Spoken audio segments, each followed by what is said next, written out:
The worst year of my life started with a simple cough. At first, I ignored it. I thought it was just exhaustion from long hours at work. But within weeks, the cough turned into constant fever and weakness. I could barely stand some days.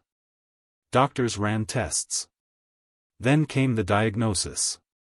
A serious illness that would take months to recover from. That was the moment everything began falling apart. Because while I was fighting to stay healthy, my job wasn't willing to wait. After missing several weeks of work, my manager called me into his office. His face looked sympathetic, but his words were cold. "We need someone who can be here consistently." In simple terms, I was fired. Just like that. No job. Medical bills piling up. And my strength fading every day.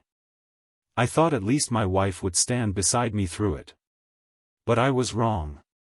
One evening she came home unusually quiet. She sat across from me at the kitchen table and slid a paper toward me. "Divorce papers." "I didn't sign up for this kind of life," she said. Her voice wasn't angry. It was worse. It was indifferent. She told me she couldn't spend her future taking care of a sick man with no income. She wanted a different life. And just like that, the person I thought loved me walked out. That night I sat alone in the dark apartment. Sick. Unemployed. And abandoned. A week later, someone knocked on my door. I slowly opened it. Standing there was my wife's younger sister, Emma. We had never been particularly close. She was always quieter than my wife, the kind of person who mostly stayed in the background during family gatherings.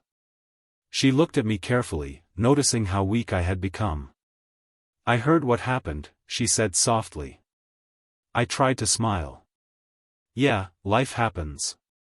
She stepped inside without asking. Then she said something I will never forget. "I'm here." At first I didn't understand what she meant. But the next day she came back with groceries. The day after that, she drove me to my medical appointments. When I was too tired to cook, she made meals. When the bills overwhelmed me, she helped organize them. And when I felt like giving up, she simply sat beside me and talked. Weeks turned into months. Slowly, my health started improving. My strength came back little by little. And through it all, Emma never left. One evening while we were sitting on the balcony watching the sunset, I finally asked her the question that had been on my mind for months. "Why are you doing all this?" She stayed quiet for a moment. Then she said something that completely stunned me. "Because someone needed to." She looked at me with a small, honest smile. "And because I always thought you deserved better than how my sister treated you." I didn't know what to say. No one had ever stood by me the way she had. Not even the person who had promised to. A year later, my life looked completely different. My health had fully recovered. I found a new job that was actually better than my old one. And Emma? She was still there. Still kind.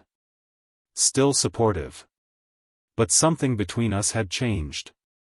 One evening, as we were laughing over dinner, I realized something surprising. The worst year of my life had also led me to the most unexpected person. Someone who didn't promise forever, but proved it with every action. And sometimes, the person who walks away shows you who never truly loved you. But the person who quietly stays shows you who always cared.